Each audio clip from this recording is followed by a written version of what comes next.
ओम शांति। हम सभी को हमेशा परमपिता परमात्मा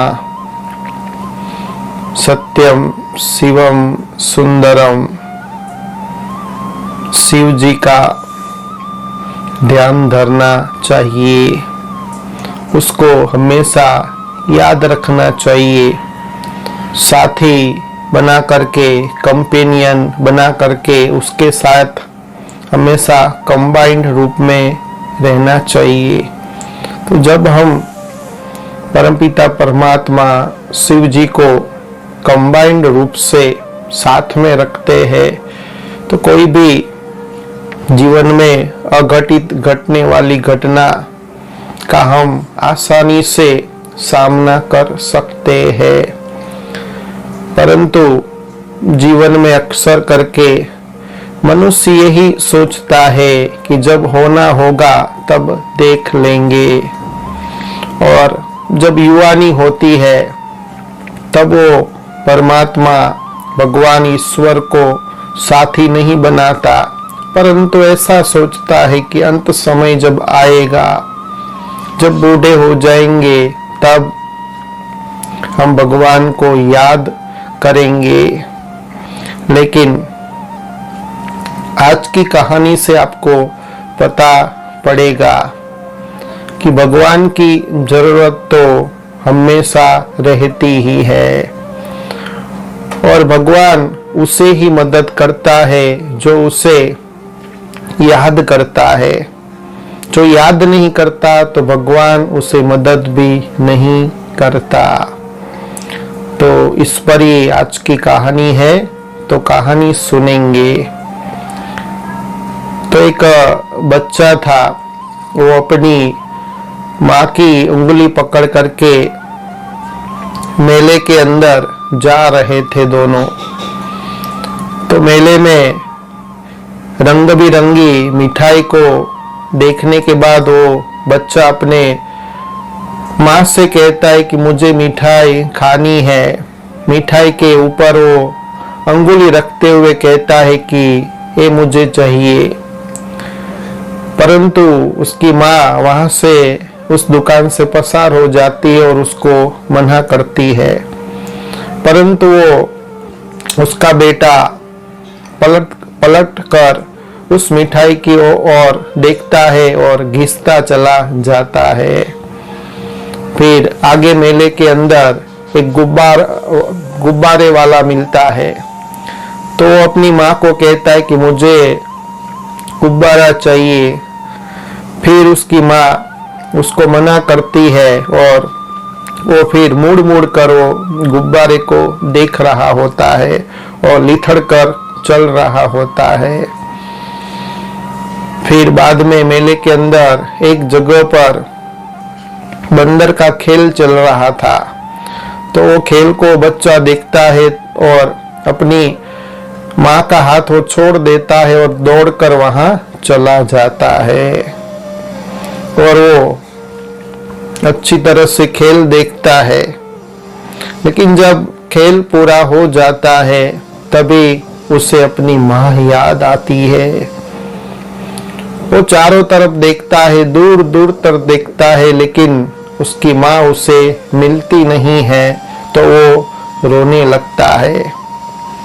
तभी उसी जगह पर एक परोपकारी आदमी था, वो उसको उठा लेता है, अपनी गोदी में बिठाता है और उसे चुप करने की कोशिश करता है और कहता है कि तुझे मिठाई खानी है, लेकिन वो अपना मुंह फेर लेता है।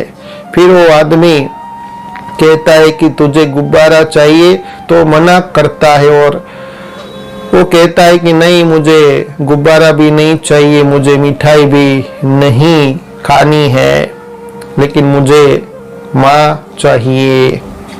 अंततः वो जो परोपकारी आदमी था उस लड़के को अपनी माँ से मिला देता है।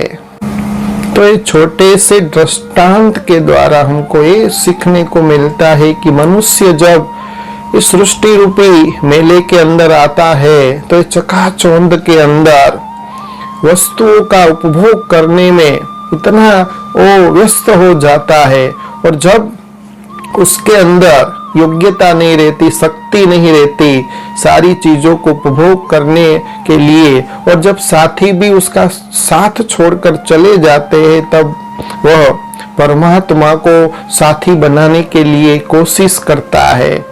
माना वो मानता है कि जब हम बूढ़े हो जाएंगे तब परमात्मा को याद कर लेंगे, लेकिन क्या उस समय परमात्मा की याद आएगी?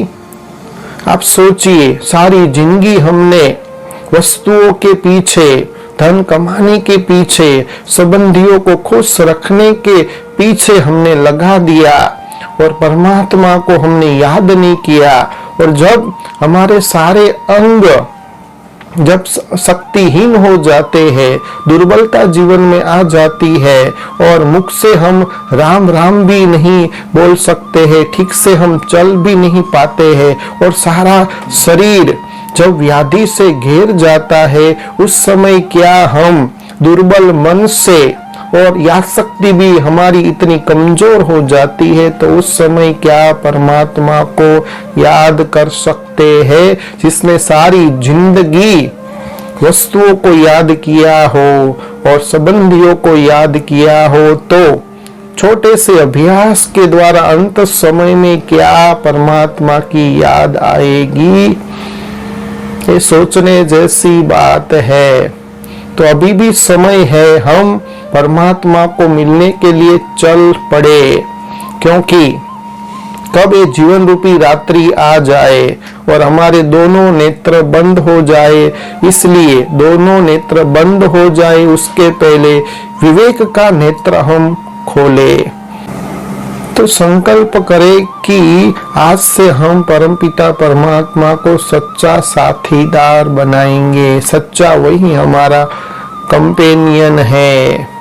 तो उससे क्या फायदा होगा कि जो भी हम कार्य करेंगे भगवान के साथ के कारण, भगवान की स्मृति के कारण वो कार्य श्रेष्ठ हो जाएगा, वो कर्म श्रेष्ठ हो जाएगा, सफलता भी हमको हासिल होगी, मिलेगी।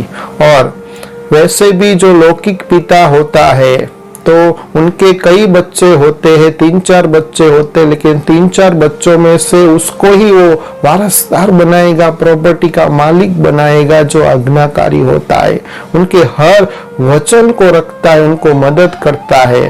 तो ये परमपिता परमात्मा जो हमारा सच्चा पिता है, वो हमारा खुदा दोस्त है, वो हमारा सच्चा साथी है, कंपेनियन है, वो भी हमारा साथ निभाता है और अपने सारे खजाने उसको ही देता है जो सदैव उसे याद करता है। ऐसे नहीं जब स्वार्थ होता है, जब कोई प्रॉब्लम्स आती है तभी भगवान याद आता है, ऐसे नहीं। तो जब भी फुर्सत मिले परमपिता परमात्मा को हर कार्य के अंदर, हर वर्क के अंदर जब हम याद करते हैं तो परमात्मा भी प्रसन्न हो जाते हैं, खुश हो जाते हैं और वरदान रूपी छत्र छाया हाथ हमारे ऊपर सदा रहता है। अच्छा, ओम शांति।